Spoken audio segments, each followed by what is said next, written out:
Let's continue to try to figure out what complex, engaging and effective writing looks like in order to help you get closer to the holy grail of convincing future examiners that your own writing is complex, engaging and effective. Stay tuned, Schofield on Shakespeare.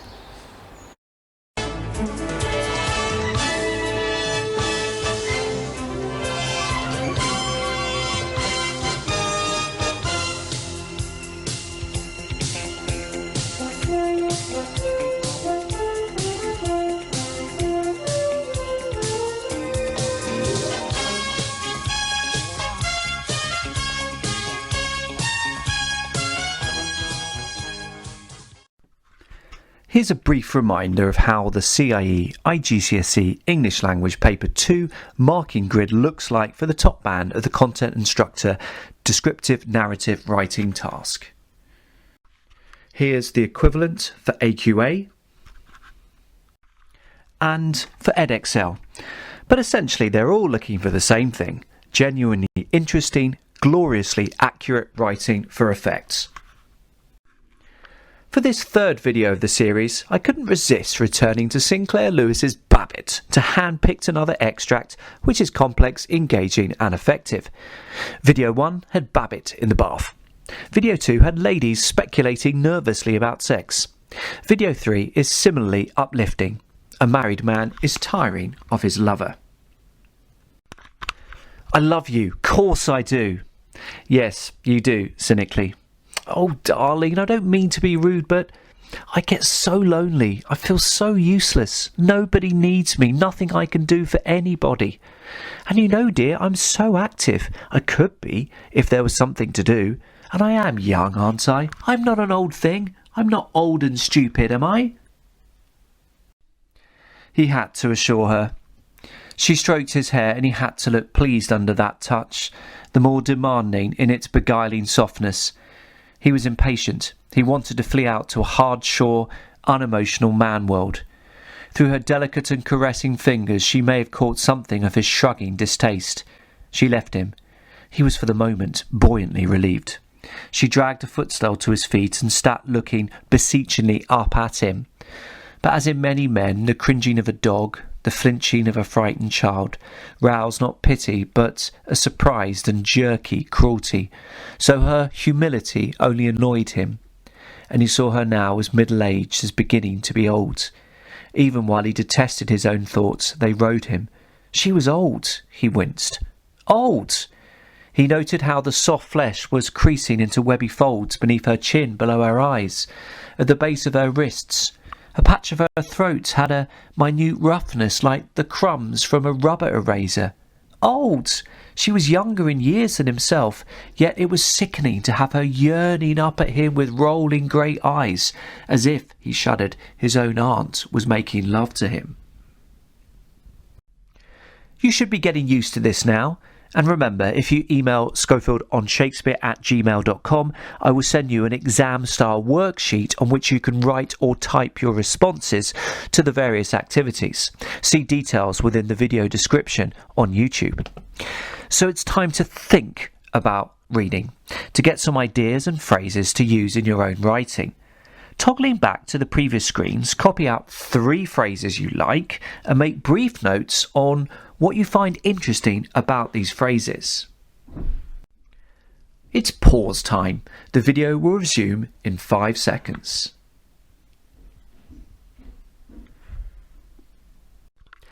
Here's my first choice. I love the use of small, very specific descriptive details of the woman's body. We have the creases of the soft flesh becoming webby folds beneath her chin. What exactly does this look like? My interpretation of webby is that it has the same or very similar meaning to webbed, as shown on screen. The idea is that there is no longer a clear defined sculptured separation between chin and neck. There are now layers and folds of additional flesh, and not just here, but also below her eyes and at the base of her wrists. Plus, look at the very specific point about the texture of a section of her throat. It had a minute roughness like the crumbs from a rubber eraser. Again, within this very specific close description of the effect of ageing on various sections of flesh, we can also see the use of genuinely engaging imagery. The simile, like the crumbs from a rubber eraser, conjures up the image of tiny white speckles which are visible and sticking out on the surface of a section of the woman's throat. The image is, of course, particularly apt for this situation. The man wants to erase the woman permanently from his life. Perhaps I'm stretching the point here, but I wanted to give you a visual illustration of just how detailed the description is. The two sentences on screen contain specific, striking description of the areas of the body highlighted on screen now. It's not just the usual or the obvious parts of the body which are described, e.g. the hair and the eyes, but other, more interesting details. If I was making notes about these sentences, I would have written something like that shown on screen now.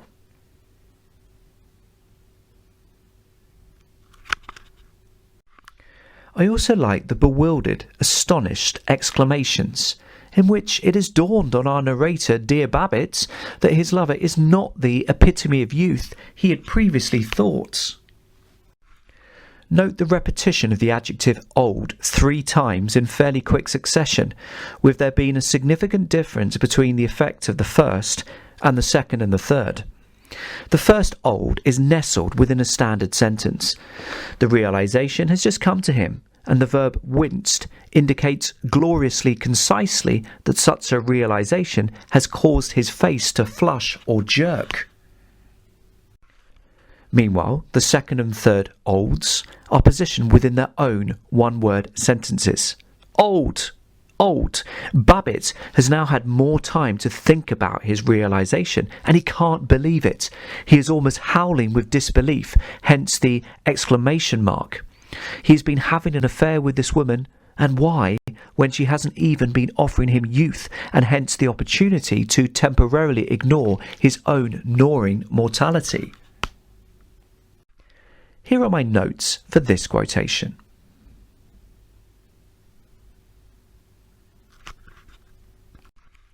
And of course, it's impossible to include this extract without some comment on the shocking simile at the end of the paragraph.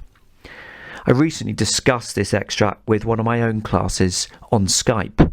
One pupil asked, "Do you recommend us using such shocking material within our own writing?" Of course, the answer is essentially no. I'm not suggesting you should use incestuous imagery referencing random members of an extended family. However, good writing makes us think, stretches us, and challenges us. Good writing is fresh and different. So, if it's a choice between a cliched simile such as the realization made him look down at his own hands, which were as cold as ice, and the one on screen, I know which one I would go for. Most importantly here, the narrator wants to emphasise just how repulsed Babbitt has become by his lover.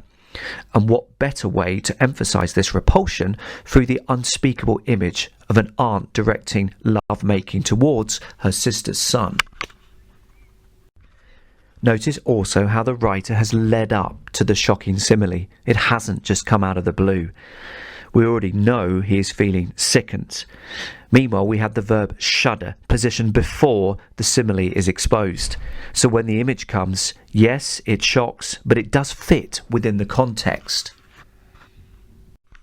See my notes for this quotation on screen now.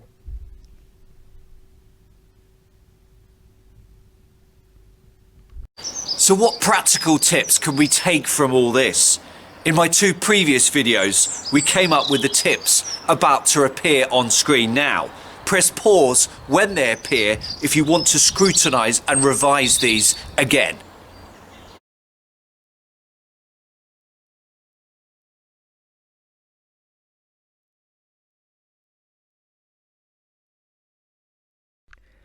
Based on our discussion of this extract, I would suggest the following tips. Tip 1. Repeat a key adjective 3 times, first within a normal sentence and then within one-word sentences, e.g. she was old, he winced. Old, He noted how old. Tip 2. Reference very specific, less obvious body parts when describing characters. Tip 3.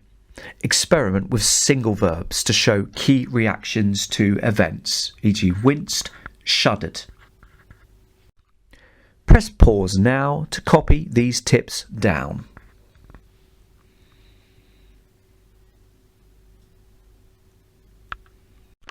Time for some of your own writing. Experiment and try the tips shown on screen. Positioning your pen, press pause now.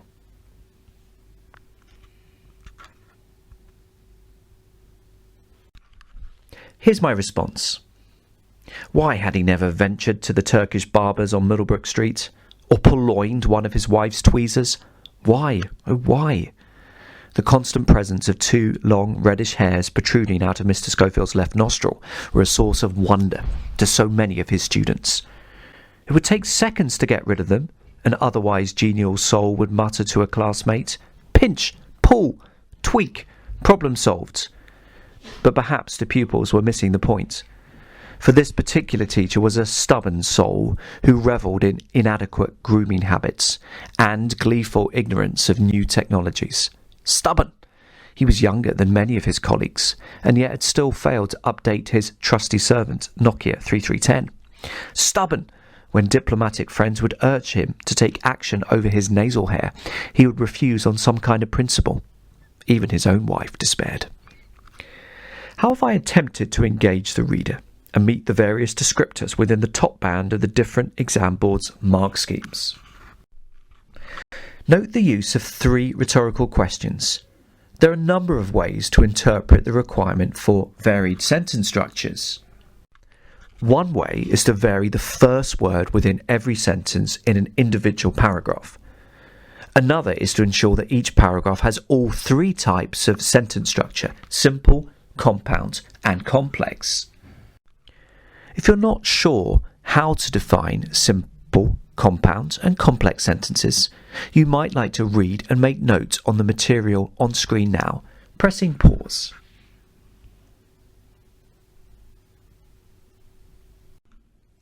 Here's how compound sentences work.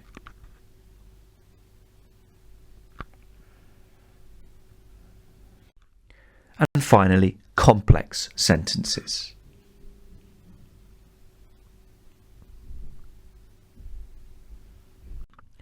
Another way to vary your sentence structures is to ensure you have a few questions, rhetorical or otherwise, a few exclamations, as well as your normal, everyday, full stop ending sentences.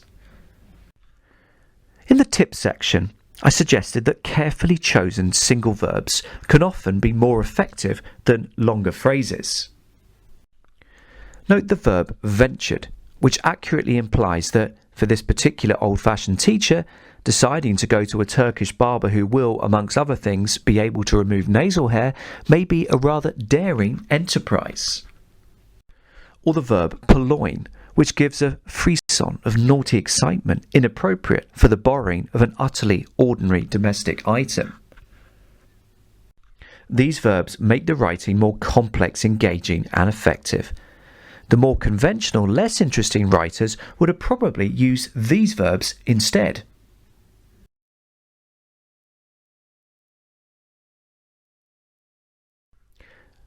So there are early signs of precise, well-chosen vocabulary chosen for effect in this opening paragraph. Or using AQA descriptors, extensive and ambitious vocabulary. We've talked about variation in sentence structures, but variation within your structure as a whole is also important. Inserting just a tiny bit of speech can be one way to add greater variety to this structure. Remember that your structure needs to be secure, well-balanced and carefully managed for deliberate effect. And in terms of managing structure for deliberate effect, I would recommend withholding information in the early stages, which is revealed within a different paragraph. In the example on screen, the reader is not told why the teacher needs to head to the Turkish barbers. The reason is only given at the beginning of the second paragraph. As suggested during the tips, I have experimented with the repetition of a key adjective, here stubborn. The one-word sentence exclamations result in a livelier tone, which is also seen in vivid verbs and adjectives such as revelled and gleeful. Look at the exact definition of revel. It is a verb which should be used to describe drunken or particularly joyous celebrations. I'd imagine we will all be revelling once this whole coronavirus business has come to an end. However, here it's used to describe the teacher's ridiculous delight in slight dishevelment. In previous videos, I've talked about the effectiveness of using slightly unexpected word combinations, and here it contributes towards creating a consistent, well-chosen register suitable for the context. The consistency of the tone is maintained through the almost oxymoronic phrase gleeful ignorance. Why would anyone take happy pleasure in not knowing about something? I'm conscious that in these videos I haven't always given Edexcel as much attention as CIE and AQA, although to be honest, they're all looking for virtually the same thing: genuinely interesting and gloriously accurate writing for effect. But let's slightly address this imbalance. Here, the use of the repeated one-word exclamations, stubborn, help bind the paragraph together and ensure the development of detail about the teacher's idiosyncrasies. Note also the accurate use of speech marks punctuation. Yes, I mentioned this in a previous video, but I make no apologies for mentioning it again. So many pupils make errors when doing this. After the opening speech mark, ensure you use a capital letter, and always use punctuation before the closing speech mark, and this most typically would be a comma. So what are we doing here? Punctuation writing with accuracy to aid emphasis and precision. Or, in the language of AQA, using a wide range of punctuation with a high level of accuracy. Following these 3 videos, you should be getting closer now towards the ultimate aim of producing complex, engaging and effective writing. Of course, this isn't going to happen overnight, and particularly during this horrible period in which the majority of the world has to stay indoors, you should continue to read as much as possible. I've just finished Roald Dahl's Saucy, My Uncle Oswald. Next up is Edith Wharton's 1907 novel, The Fruit of the Tree. This has been a Schofield on Shakespeare production, encouraging you to think about producing more complex, engaging and effective writing for IGCSE or GCSE English language. Many thanks for watching. Stay safe.